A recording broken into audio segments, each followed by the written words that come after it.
Bentrovati telespettatori di 7 Gold, canale 15 del digitale terrestre, rieccoci di nuovo insieme per una nuova puntata di Penalty. Come al solito parliamo del calcio dilettantistico siciliano, dal campionato di prima categoria sino al campionato di eccellenza, almeno in questa puntata del mercoledì, in onda alle ore 13 sul canale 15 appunto del digitale terrestre di 7 Gold. Voglio anche ricordarvi che siamo in replica poi la sera, sempre del mercoledì, a partire dalle ore 21, sul canale 19 di TVM Palermo. Ospite di questa puntata l'allenatore Alessandro Settineri. Ciao Alessandro, ben trovato. Buonasera a voi. Alessandro, pensavo che potesse arrivare da un momento all'altro una bella panchina anche per te, sei molto richiesto, sappiamo del tuo curriculum, del tuo passato, ti sei guardato un po' in giro, hai fatto anche tu, penso, delle valutazioni. Ma sì, devo dire che non sono mancate le opportunità, ci sono stati dei colloqui, Certo. qualche cosa magari mi sono permesso di non accettarla semplicemente perché magari voglio aspettare qualche cosa che sia più congeniale. In qualche altro posto sarei andato volentieri, però poi si fanno scelte diverse, però credo che oggi avere pazienza sia importante per poter scegliere. Anche se ho l'impressione che molti allenatori non hanno molta pazienza No, e accettano qualsiasi proposta. No, col tempo impari anche a valutare bene se ci sono i presupposti, se ci sono anche I requisiti i giusti. requisiti umani, professionali, organizzativi per poter valutare Infatti poi un alla progetto. fine il tuo percorso anche da allenatore è sempre legato anche ad un percorso di creazione di un gruppo che possa sia assimilare i tuoi progetti calcistici, ma anche il saper stare insieme per fare gruppo, perché se c'è gruppo forse arrivano anche risultati. Ma credo che io ho una visione un po' più ampia di gruppo. Io credo che ci sia un gruppo di lavoro, che è una cosa diversa dal gruppo che magari Certo. tante persone oggi considerano, cioè che sia la semplice baldoria, che ci sta, però dico, un gruppo di lavoro parte dalla società che deve essere strutturato in un certo modo per poi andare a scendere nelle varie figure. Chiaro? E credo che questa sia una grande pecca di moltissime società Anche di Serie D ho No, l'impressione. credo proprio di sì.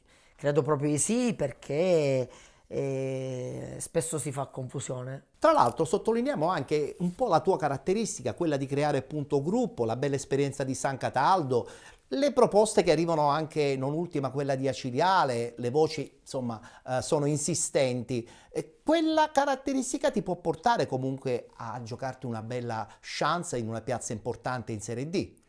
Ma allora, io credo che una società, quando è strutturata, sceglie l'allenatore in base alle caratteristiche stesse della società. Giusto?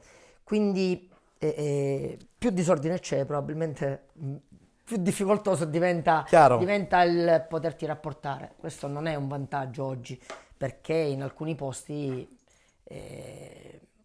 realmente c'è questa situazione. No, a San Cataldo si è creato qualche cosa che sta durando perché è una società comunque solida, ma la stessa cosa a Ragusa. Il mio ritorno a Ragusa per la terza volta l'anno scorso è stato dettato da ciò che avevo fatto in precedenza. Tra l'altro ottenendo anche dei buoni risultati. Direi degli ottimi risultati.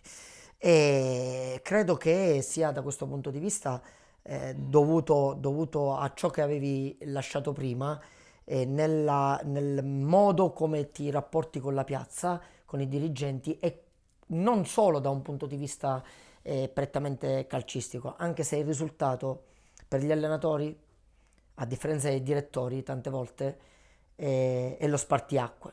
Il risultato segna il destino di ogni Di tutti. allenatore. No, secondo me in assoluto dell'allenatore. Dell'allenatore in modo I direttori particolare, sono più sì. bravi in questo a rimanere a galla. Ma non sempre. Dico, ne vedo pochi direttori che Rimangono a galla. molti rimangono a galla in realtà. Bene, bene. Senti, che campionato di Serie D stai vedendo in questo periodo? Allora, ho visto tanto perché comunque Beh, certo, sei in giro, cerco chiaro. di avere un quadro quadro ben completo. definito, soprattutto avere conoscenza magari di giocatori nuovi che si avvicinano, giocatori che maturano, Chiaro. e quindi è giusto avere ampia conoscenza. Vedo 3 squadre che fanno un percorso a sé, che sono il Trapani, il Siracusa e la Vibonese. A livello di gioco ho visto una buonissima Vibonese che ha delle belle idee che mi piacciono. Poi c'è un Trapani che ha un organico Stratosferico. di 28 giocatori e sta facendo il percorso che deve fare, perché avendo una rosa del genere è normale che le aspettative siano tali. Di pari passo il Siracusa, dove dal vivo ho visto molto entusiasmo, e da questo punto di vista credo che il presidente Ricci sia riuscito a essere da traino. Ha ricaricato l'ambiente. Sì, ma come lo stesso Antonini Certo. a Trapani, perché voglio dire, hai una rosa di 25-26 e la incrementi costantemente con giocatori che non sono di prima fascia nel nostro girone, sono di prima fascia In altre categorie. probabilmente in altre categorie. Questo.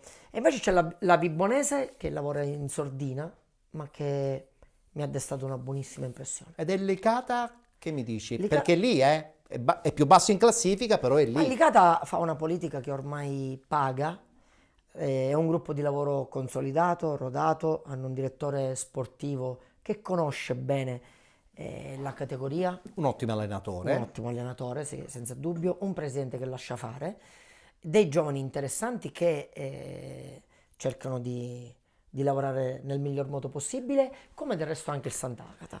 Beh, allora a questo punto parliamo di numeri, parliamo di classifica, parliamo dunque di questo girone I del campionato di Serie D.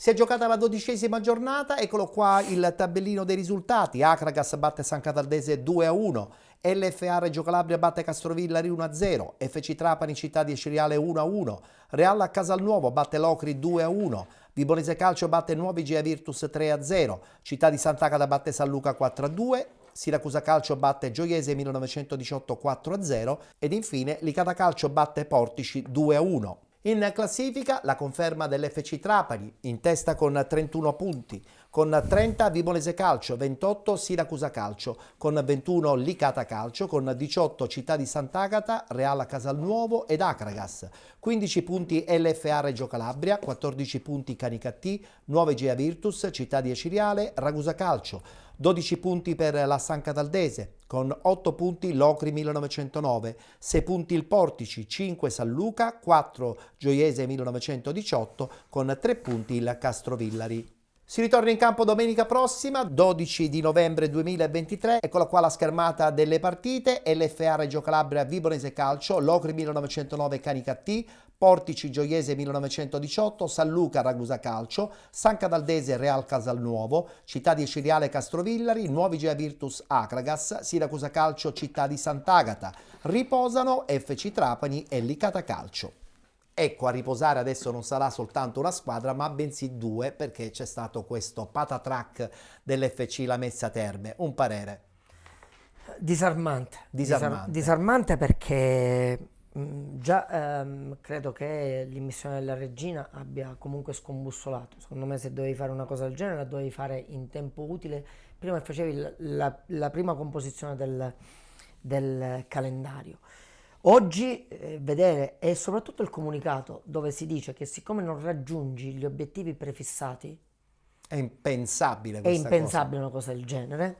È impensabile che cosa. Tra l'altro una realtà come Lamezia Terme, mai accettata, economicamente dico, di grande qualità. sì, una squadra che anche l'anno scorso ha sperperato tanto, l'anno prima ancora tanto, e con giocatori anche quest'anno di primissima fascia, pur non ottenendo i risultati aspettati durante le gestioni tecniche, però con una squadra che oggi sono calciatori che hanno trovato e troveranno collocazione immediatamente, perché certo. sono giocatori che sono abituati a campionati di vertice, giocatori che conoscono benissimo questa categoria e che possono dare una grande mano d'aiuto a chi in questo momento potrebbe essere magari un po' più in difficoltà in determinati ruoli. La mancanza di dirigenti spesso e volentieri ti crea poi questi imbarazzi. Voglio parlare dell'Akragas che vince 2-1 contro la San Cataldese. Guardiamoci gli highlights e poi voglio sentire un po' il parere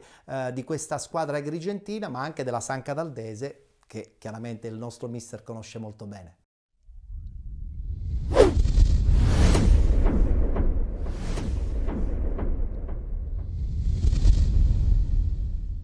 Diciamo che non eravamo brocchi mercoledì, non siamo fenomeni oggi. Quella di mercoledì purtroppo è stata una gara nata male, finita peggio, una prestazione negativa, ci può stare penso nell'arco del campionato, non in quelle dimensioni, però oggi penso che la squadra ha dimostrato di essere un grande gruppo.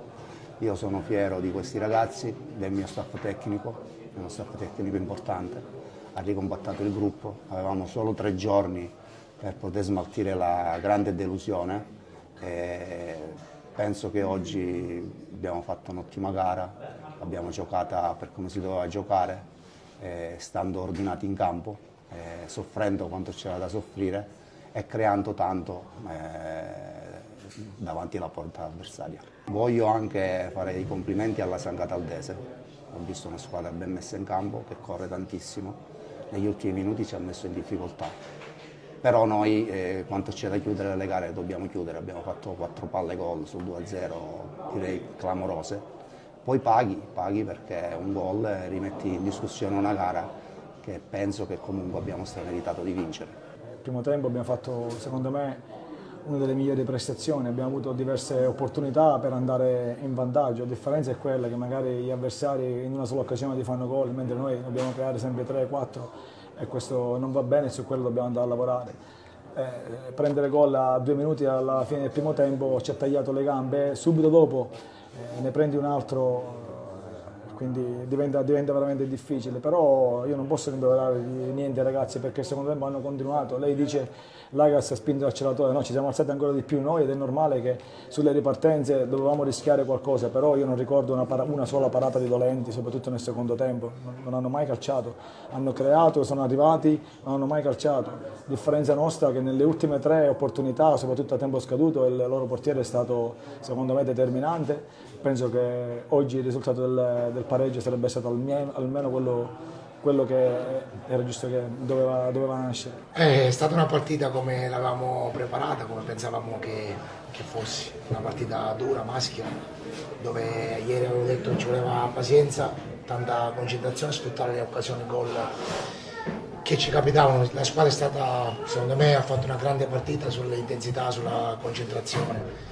Questo è un gruppo che lavora dal 25 luglio, lavora con 1000 difficoltà e oggi fa un plauso a questi ragazzi che hanno fatto una grande partita, hanno dato dimostrazione di non essere fenomeni e nemmeno quando si perde di essere una squadra non pronta a questa categoria. Una squadra che è giovane, ha bisogno di lavorare, ha bisogno di pazienza e ha bisogno di supporto di tutti quanti e ci vuole un po' di tranquillità per raggiungere degli obiettivi importanti.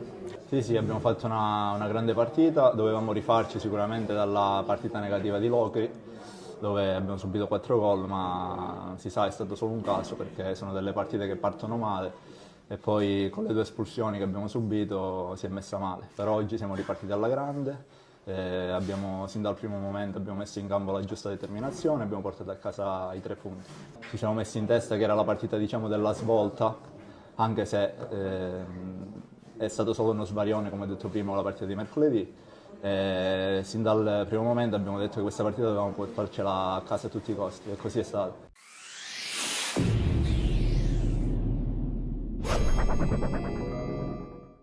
Akragas vincente ma un po' in sofferenza contro questa San Cataldese che cerca punti salvezza.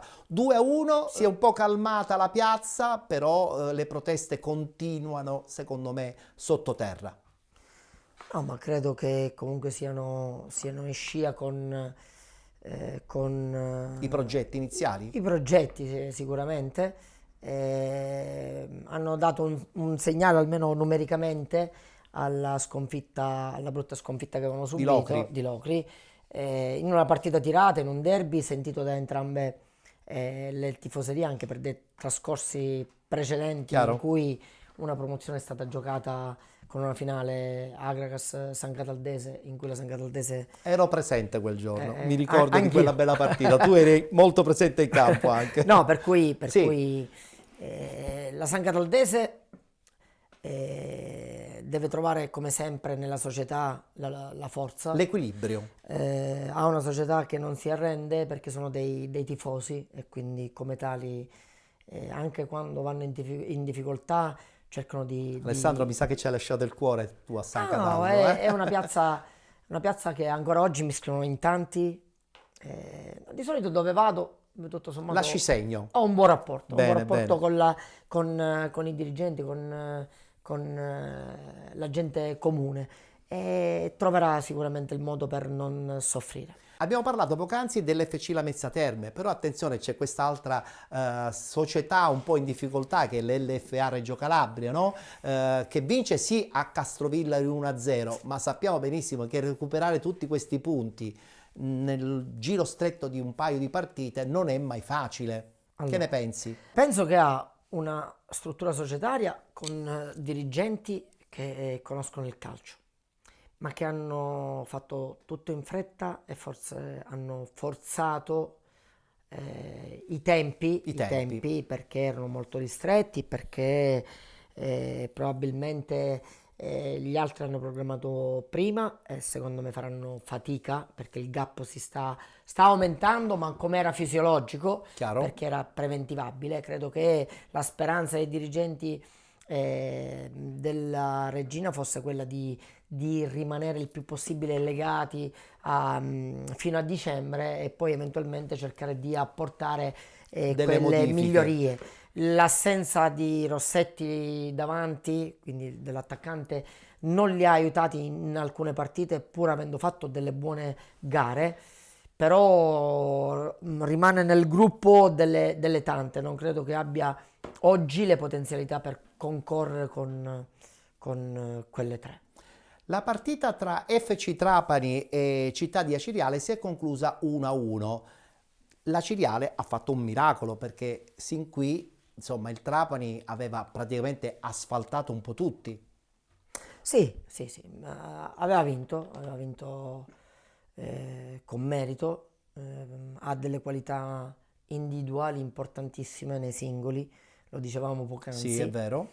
Però stanno facendo il loro percorso, lo stanno facendo con molta serenità, c'è grande entusiasmo perché si respira questo entusiasmo perché lo trasmette il presidente Antonini. E la Ciriale ha dato un segnale alla brutta partita a cui ho assistito dell'infrasettimanale con Sì. Ragusa, dove non ha fatto bene. Probabilmente gli dà morale in una situazione particolare dove c'erano dei cambiamenti che... Abbiamo saputo tra l'altro voci che ti avvicinano comunque ad Aciriale. Ma sono rimaste tali. È una piazza, ovviamente sono acese, probabilmente c'era il gradimento di qualcuno. Ho un buon rapporto con la società, però sono rimaste delle voci, faranno le loro scelte come è giusto che sia. Certo. Mi fa piacere l'accostamento, mi fa piacere che abbia avuto anche il gradimento da parte della tifoseria, della gente. Auguro il meglio alla Ciriale perché a prescindere la città natia mia è dove vivo, quindi non potrei fare... È casa tua. È casa mia, È esatto. casa esatto. tua. Guardiamoci gli highlights. La partita FC Trapani Città di Aciriale si è conclusa 1-1. Sentiamo anche le interviste post partita.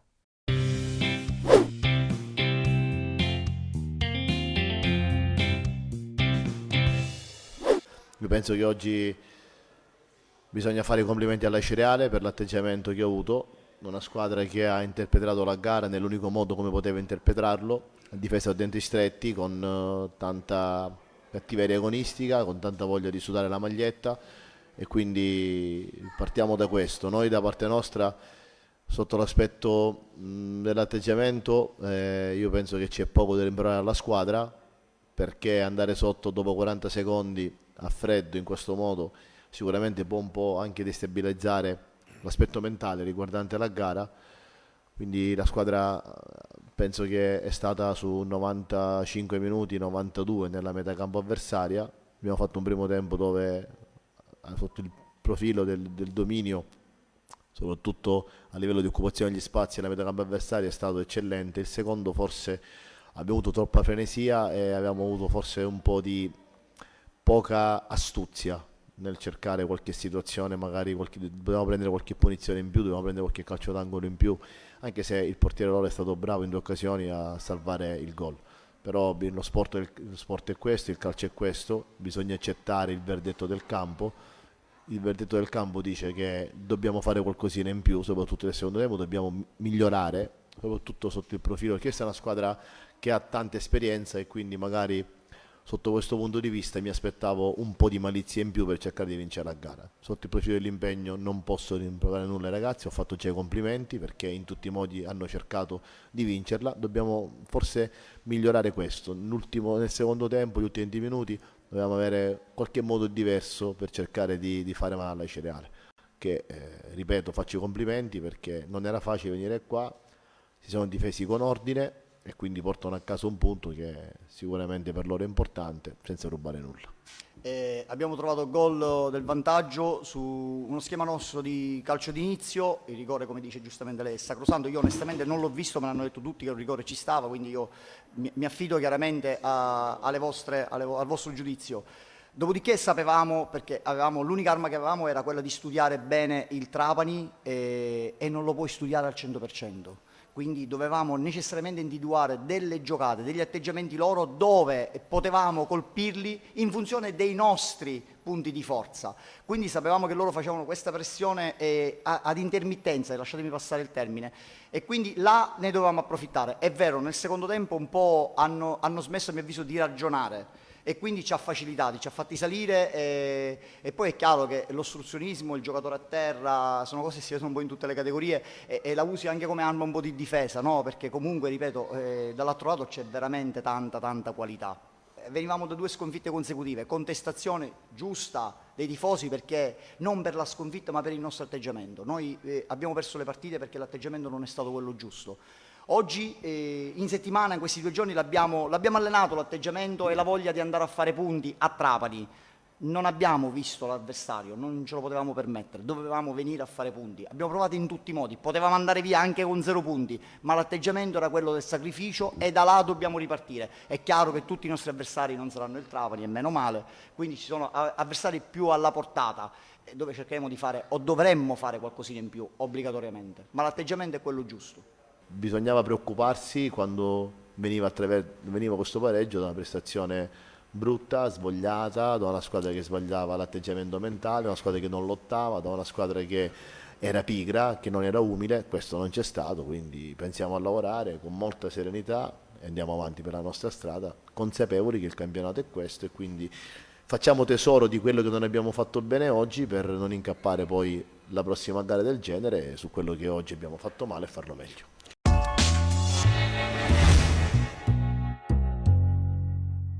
Andiamo adesso in Campania, Real Casalnuovo, zitto, è zona alta in classifica, un campo campano sempre molto difficile. No, è una squadra nella norma, probabilmente questi rimescolamenti della classifica hanno un po' agevolato. Hanno penalizzato per esempio il Portici, che si è visto togliere 3 punti rispetto ad altri che ne hanno sicuramente giovato di questa situazione. Ne hanno approfittato, sì, certamente. Guardiamoci gli highlights e le interviste post partita. Real Casalnuovo che vince contro il Locri 2-1.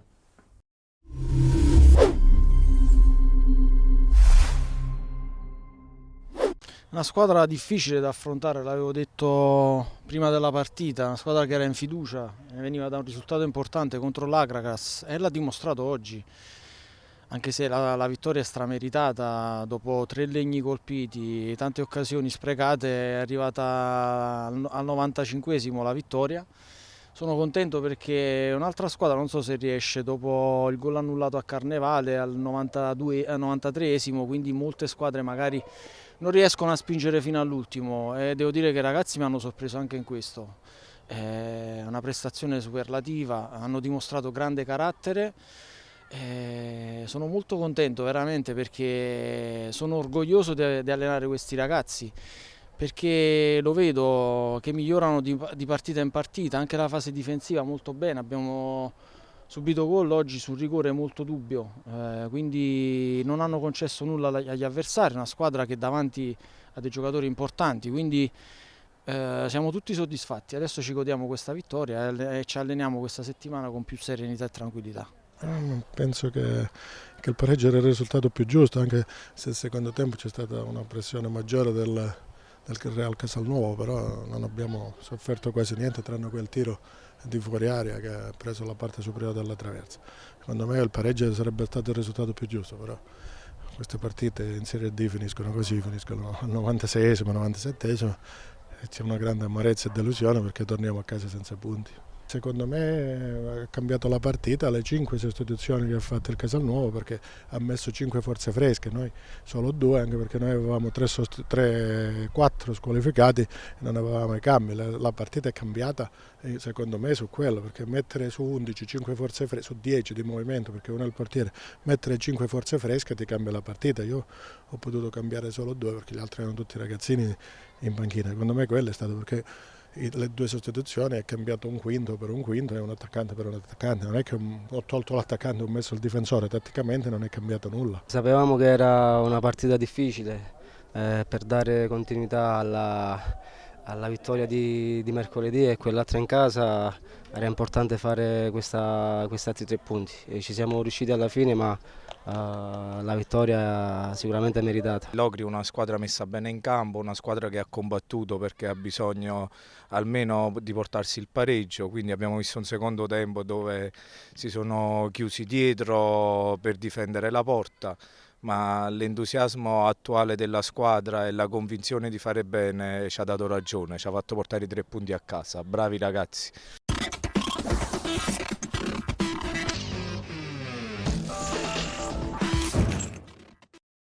Vince facile 3-0 la Vibonese contro la nuova Egea Virtus. Piccola crisi forse in casa messinese, oppure la forza di questa Vibonese è vera e forte? No, ripeto, a me ha fatto una buona impressione le 2 volte che ho visto la Vibonese e credo che i valori siano diversi. Chiaro, anche gli obiettivi. E anche gli obiettivi, perché comunque l'Egea Virtus è una squadra che farà un buon campionato perché è una buona squadra, quindi non parlerei di crisi, anche se in questo momento magari qualche risultato è venuto a mancare.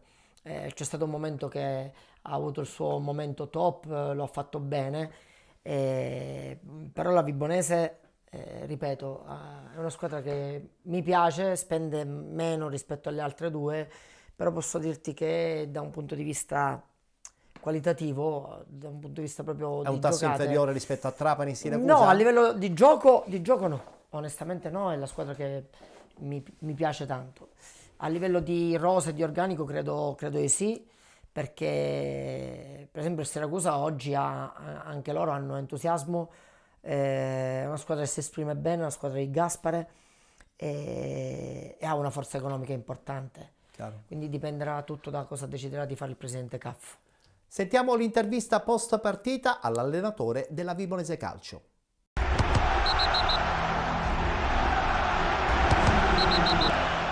Da quando abbiamo iniziato il campionato l'ho guardato 2 volte e stop, quindi non è che non mi interessa, non ci voglio pensare, perché il campionato è lungo e mi collego sempre a quando io vi dico partita dopo partita. Per me i campionati finiscono a fine stagione, né a dicembre, né a novembre, né a febbraio, né a marzo, quindi mi piace lavorare in questo modo perché non penso a 2 o 3 mesi, penso a domenica, ok? Quindi cerchiamo sempre di fare il massimo in tutte le partite, quello che chiedo sempre ai miei ragazzi. Non devono farsi trasportare da discorsi esterni, da chi rilascia interviste in maniera superficiale, anzi, gli dico sempre: cercate di prendere e di apprendere dalle persone che parlano e parlano che hanno una condizione di causa. Quindi voi siete ragazzi intelligenti per capire dove andare a capire determinate cose. Quindi e siccome so che ho un gruppo in mano, prima di tutto di persone, di uomini e poi di calciatori, quindi confido tanto in questo. Altre cose non ci interessano, ma non per presunzione. Io mi sono sempre fatto da solo, nel senso, ho sempre costruito me stesso da solo. Non ho mai avuto non la fortuna, però quando ho iniziato a giocare a calcio avevo bisogno forse di determinate cose, perché poi sono arrivato in Serie A a 27 anni, senza un settore giovanile, senza comunque una società importante alle spalle, quindi mi sono costruito da solo e so cosa vuol dire avere fame, essere umili, e la presunzione non mi appartiene. È quello che gli dico tutti i giorni ai ragazzi: non vi racconto le favole.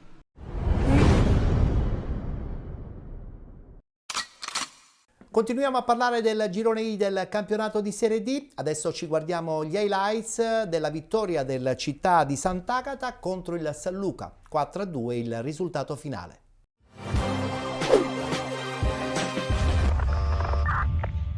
Fa tutto il Città di Sant'Agata nel Festival degli Errori contro il San Luca. I padroni di casa aggrediscono forte, all'8° sono già in vantaggio. D'Amore semina il panico sulla destra, palla dentro e Carrozzo ci mette la zampata che vale l'1-0. Al 10° risponde il San Luca con Ficara che dal limite sfiora il palo. Il Sant'Agata passa ancora al 15°, ma il raddoppio è un regalo di Gonzales che rinvia tra i piedi di Mincica. Il fantasista entra in aria, poi trova Aquino che a porta vuota non sbaglia. Per il San Luca al 17° è ancora Ficara a suonare la carica, Iovino mette in angolo. Al 22° locali vicini al tris con Mincica che si invola verso l'area, mette in mezzo, ma né Aquino né Carrozzo trovano la deviazione vincente.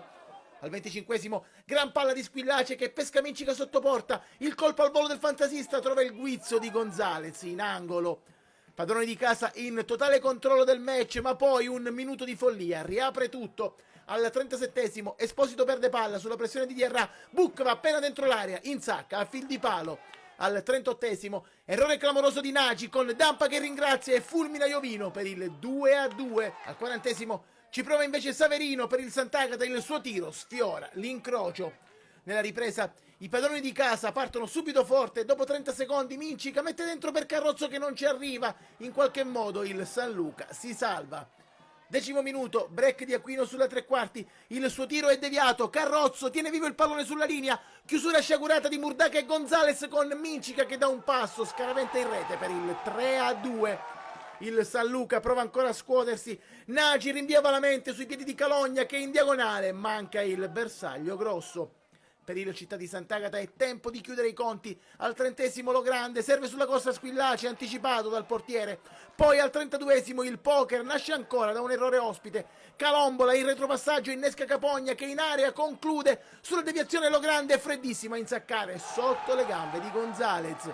Prima della fine Calagna ci prova ancora dal limite, il suo tiro è fuori di poco. Poi al quinto di recupero Mincica punta l'area, serve Capogna, ma il suggerimento è fuori misura. Finisce qui, il Città di Sant'Agata, seppur con qualche brivido di troppo, batte 4-2 il San Luca, conquista la 6ª vittoria e si porta a quota 18 in classifica.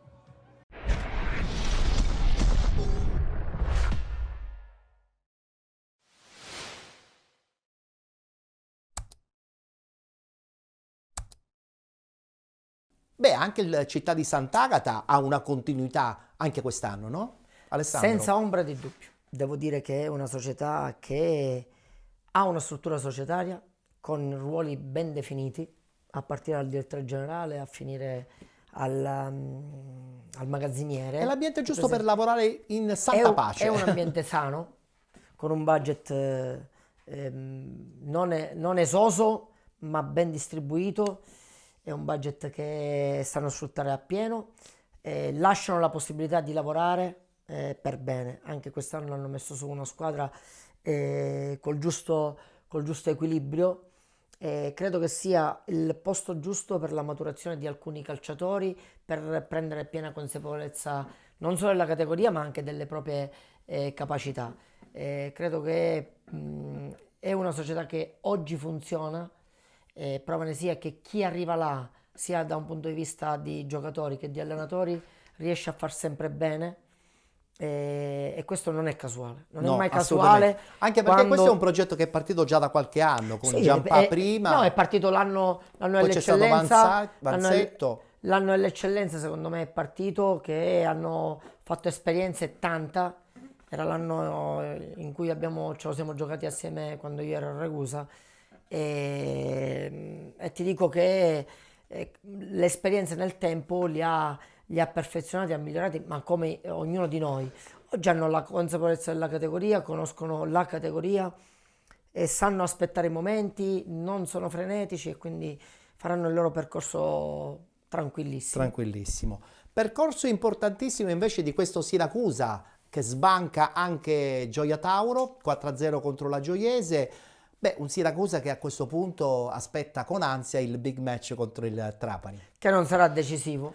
Anche io sono di questa idea. Che non sarà per niente decisivo, che non riguarda assolutamente. Secondo me è importante invece, mi piace sottolinearlo, che quel scetticismo che accompagnava Gaspare Cacciola come tecnico, oggi magari... Finalmente... No, dico, questo mi fa piacere, lo dico perché può succedere a chiunque di noi che fa questa professione. Sì, no? è vero. Aveva la piazza, non è la squadra, sta facendo bene, Gaspare, direi. Per cui credo ha che... in pugno la squadra. No, credo che questo dimostri che quando ci sono tutte le componenti, tutto funziona a meraviglia. Ha una rosa importante di giocatori importanti e motivati. Credo che ci sia un buon gruppo, perché dall'esterno si denota questo tipo di è una sensazione che si percepisce. E poi, come dicevo prima, da un punto di vista societario, il presidente Ricci, che mi sembra molto vulcanico, è riuscito a creare quell'ambiente sano. Io ho l'impressione che quest'anno finalmente sono arrivati alcuni presidenti che hanno animato anche un po' la cultura della dirigenza della Serie D, no? Antonini ne è un esempio. Sono dei presidenti che investono. Entrambi, non parlo di Caffo perché è navigato, perché ha una vita che ha la Vibonese, sono dei presidenti che hanno investito nelle loro aziende, perché la Serie D non può essere chiamata squadra di calcio. Assolutamente no. La Serie D è un'azienda. È un'azienda. E la devi far funzionare nel miglior modo possibile. Deve avere gli uomini giusti, e le idee giuste. Devi valorizzare non solo l'aspetto tecnico, devi valorizzare la struttura societaria, il marketing, e credo che in questo sia il Trapani che il Siracusa lo stanno facendo bene. E può servire da apripista anche per le altre società che si avvicinano a quella cultura, no? Che sperano di diventare e copiare quella cultura che hanno Ma me lo auguro, portato avanti, anche se è molto difficile, nuovi nomi. Perché devi prendere gente che lo fa di professione, devi prendere gente che è abituata a fare tutto ciò. È vero. E non si può inventare. Una battuta veloce adesso con mister Gaspare Cacciola dopo la bella vittoria 4-0 contro la Gioiese.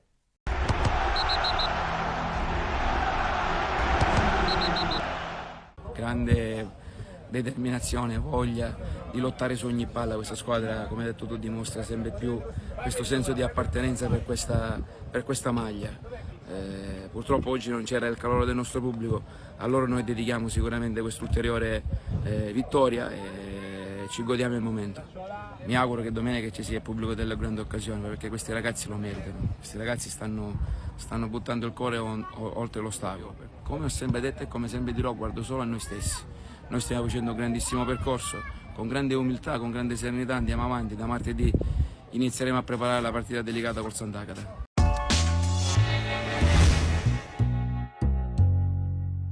E chiudiamo il tabellino riguardante il campionato di Serie D con questa vittoria del Licata, 2-1 contro il Portici.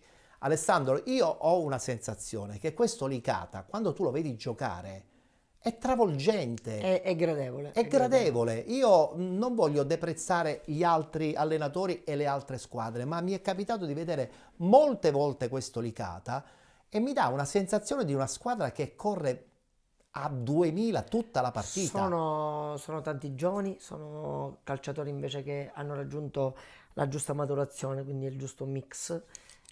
Hanno qualità questi giovani. Hanno qualità, certo. Io credo che avere alcuni giovani come ce li ha il Licata, che giocano da grandi e che ti fanno la differenza, non è facile averli. Conoscono benissimo le qualità di Giovanni Martello, del direttore, e hanno lavorato in sinergia. E anche quest'anno secondo me raggiungeranno gli obiettivi. Oggi hanno più consapevolezza, oltretutto molti di quei giocatori hanno un rotolo che avevo portato il primo anno prima di andare via a San Cataldo. Tanti si prendono meriti su questo ragazzo.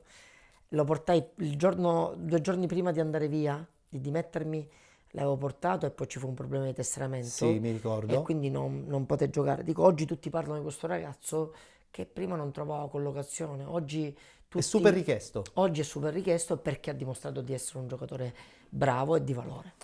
Bene, allora a questo punto ci fermiamo, abbiamo concluso con la prima parte della nostra trasmissione. Dopo la pubblicità parleremo del campionato di eccellenza con i 2 gironi, sempre con la presenza di Alessandro Settineri.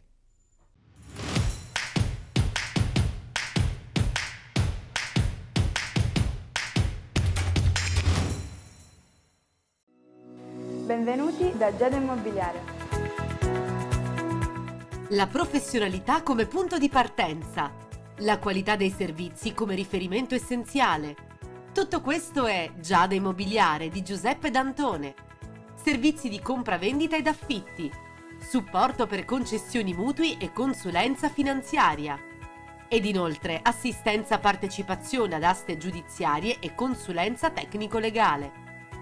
Giada Immobiliare, via Etnea 734, Catania. Info 095 6174 981 oppure 095 6174 973. Visita il sito con le nostre proposte www.giadaimmobiliare.it. Giada Immobiliare, insieme a te per comprare e vendere.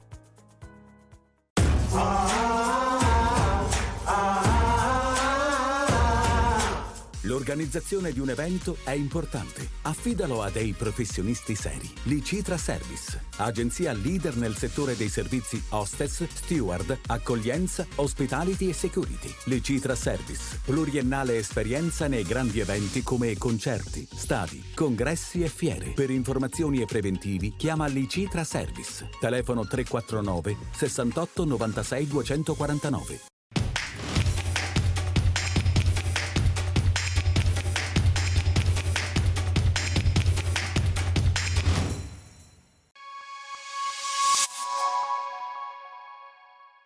Eccoci rientrati dopo lo spazio, siete ancora con Penalty, tutto il calcio di cui il calcio vero non parla mai. Ospite della nostra puntata odierna, mister Alessandro Settineri. Con lui abbiamo già parlato ampiamente del campionato di Serie D, adesso è la volta del campionato di eccellenza e partiamo con il girone A.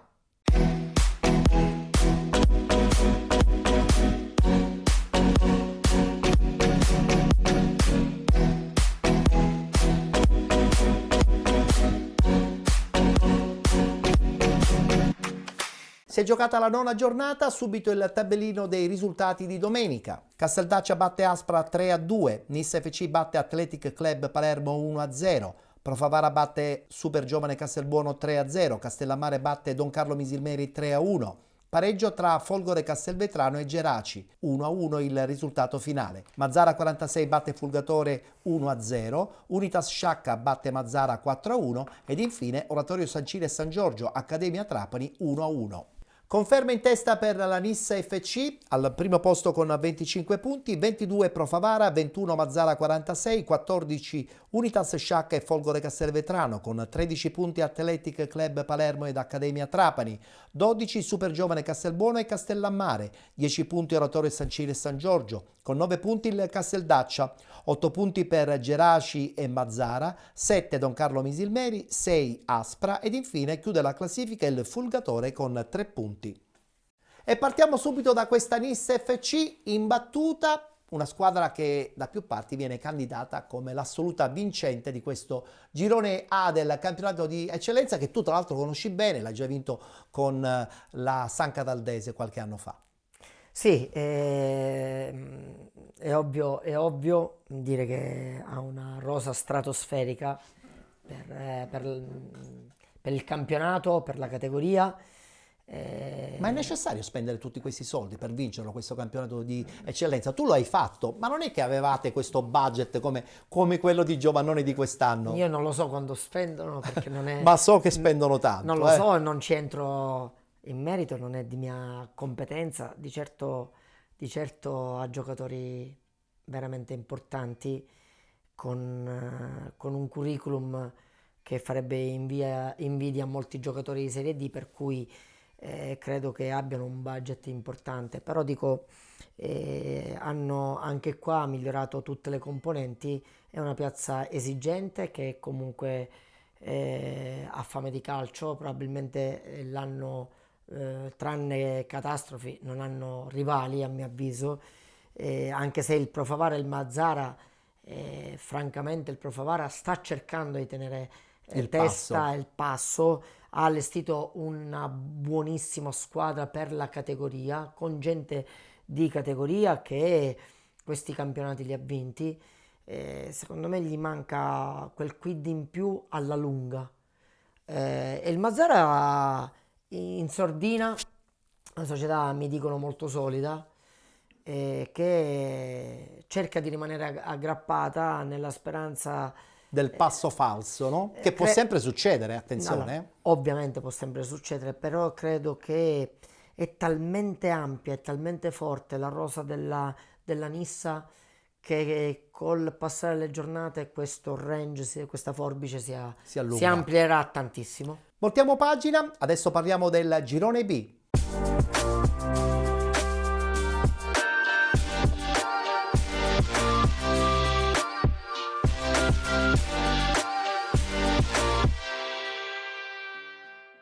Anche qui si è giocata la nona giornata, subito il tabellino dei risultati. Enna Calcio batte Mister Bianco Calcio 1-0, Real Siracusa Belvedere batte Milazzo 3-1, Santa Croce batte Messana 1966 4-0, Ionica FC Leonfortese 0-0, Leonzio batte Mazzarone 1-0, Modica Calcio batte Città di Gela 3-0, Nebros batte Imesi Atletico Catania 94 2-0, Paternò batte Rocca Acquedolcese 5-0.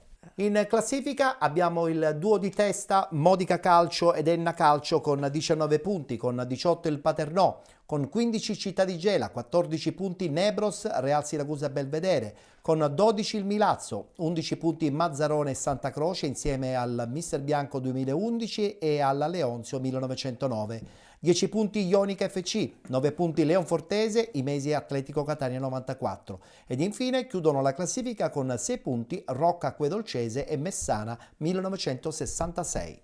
Una battuta veloce sull'Enna, un'Enna che vince nel difficile campo di Mister Bianco, appaia in questo momento il Modica in testa. È un discorso a tre perché dentro ci mettiamo anche il Paternò? Sì, senza ombra di dubbio.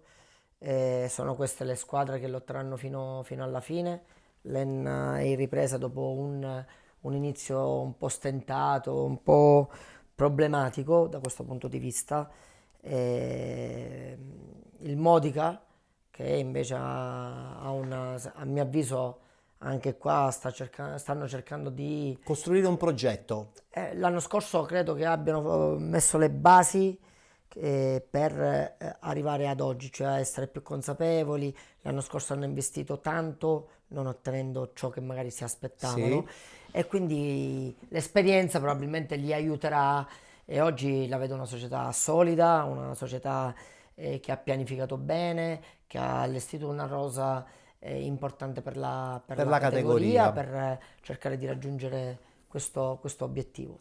Proprio del Modica guardiamoci il servizio, vittoria fuori casa contro il Città di Gela, una vittoria importantissima, 3-0 il risultato finale.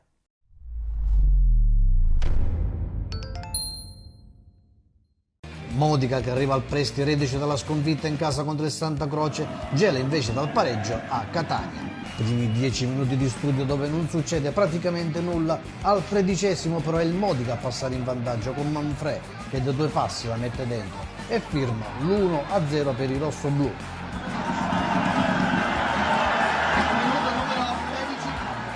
Al 20° errore in disimpegno di Tomaino che innesca Savasta, tiro debole del bomber del Modica. Minuto numero 24, Amaya in mezzo sul secondo palo, pesca lo giudice, stop da dimenticare per il giocatore con la maglia numero 11 del Gela. Al 28° Alves serve Touré in aria, ma il terzino gelese è anticipato dalla difesa modicana. Al 38° ci prova Tomaino, tiro di destro fuori. Minuto numero 42, cambio per il Gela, entra Grasso, fuori Gabriel Alves. Si va così al riposo con il Modica avanti di un gol. Ripresa che si apre con questo tiro al minuto numero 6 di Tomaino che ci prova da lontano, conclusione che termina fuori. Al 7° contropiede Modica, Savasta prova il tiro fuori di poco. Al 14° cambio Gela, Tomaino lascia il posto a Resulfo, subito servito da Maia, prova la conclusione che termina fuori. Al 20° però è il Modica a siglare la rete del raddoppio. Tiro di Prezzabile, Di Martino respinge, ma c'è Azzara appostato che fa il 2-0. Gela che tenta la reazione al 21°, cross di Martinez, D'Agosto tira al volo fuori. La doccia fredda arriva per i padroni di casa con la terza rete del Modica, questa volta ad opera di Savasta di testa. Gela che si scopre nel tentativo di recuperare, ma al 35° ancora Modica, ancora Prezzabile, tiro con Di Martino che si oppone. Ancora Modica al 40° che sfrutta gli spazi lasciati dal Gela, ci prova Ballatore, tiro deviato da Di Martino. Gara agli sgoccioli con lo giudice in aria che tenta il gol della bandiera, ma c'è un super intervento dell'estremo difensore del Modica, Marini. Minuto di recupero con Resulfo che ci prova per il Gela, tenta la rovesciata, palla fuori. Finisce così, 3-0 per il Modica, 3 punti meritati per la squadra di Betta, appassa più cinica e determinata del Gela. Modica che conquista così la vetta della classifica insieme all'Elda. Gela che rimane comunque in piena zona playoff a sole 4 lunghezze dalla vetta.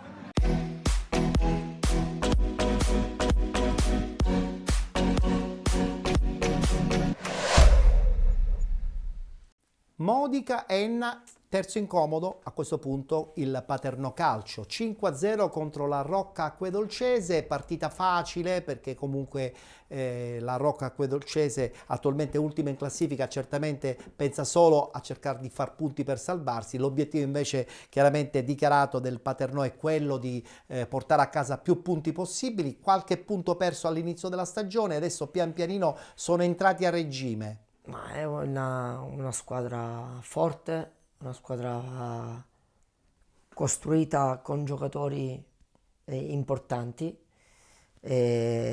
L'ossatura ex Ragusa, tra l'altro, Ma alcuni, non tutti. Devo dire che in questo momento ci sono giocatori che sono un valore in più, quindi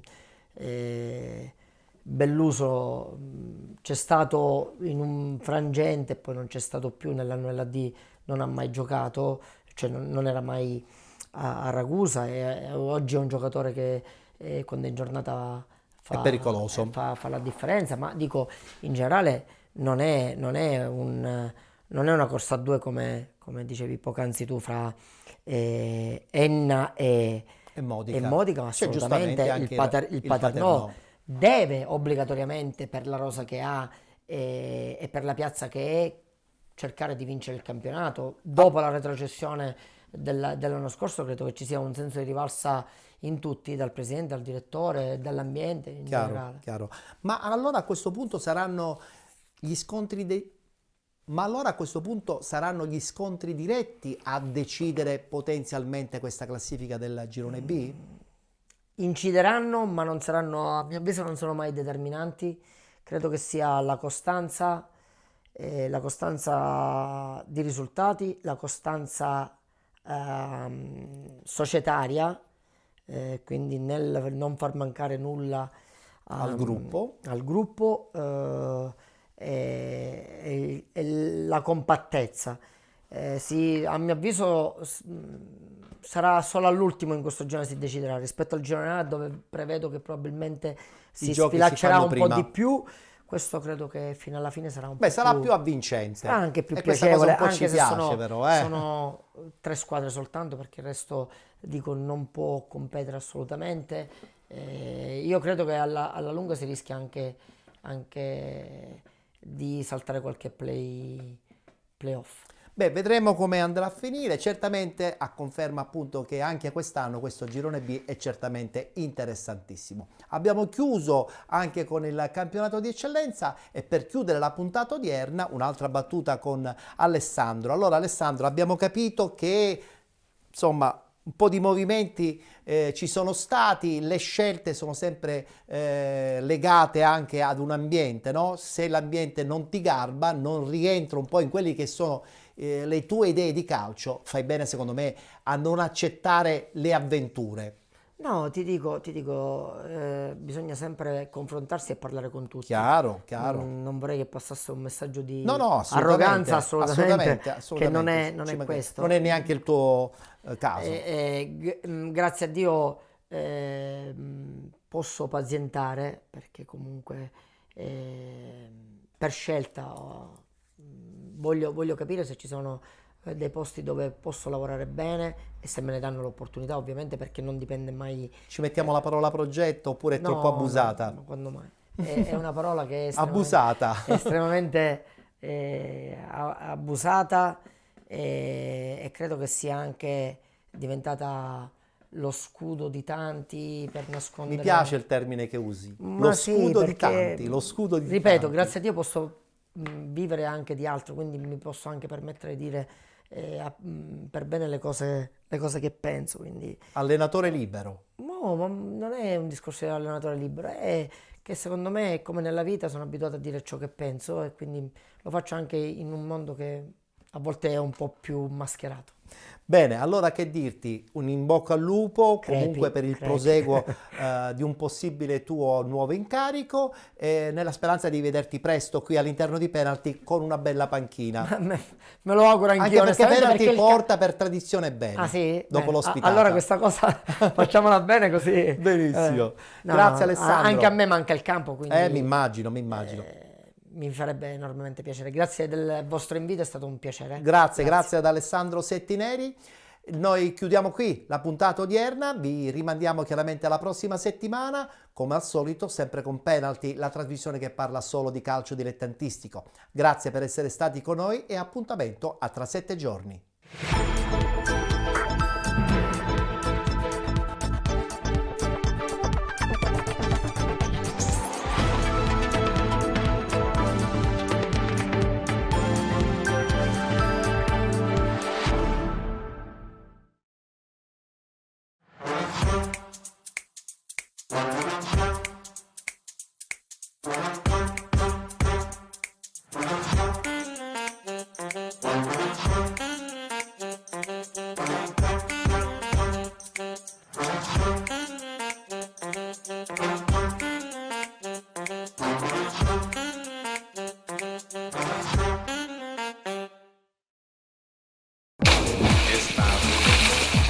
Sei calda come i baci che ho perduto, sei piena di un amore che e il cuore mio vorrebbe cancellare. Addio l'estate, solo che ogni giorno ci scaldava, che splendidi tramonti dipingeva, adesso brucia solo con furore.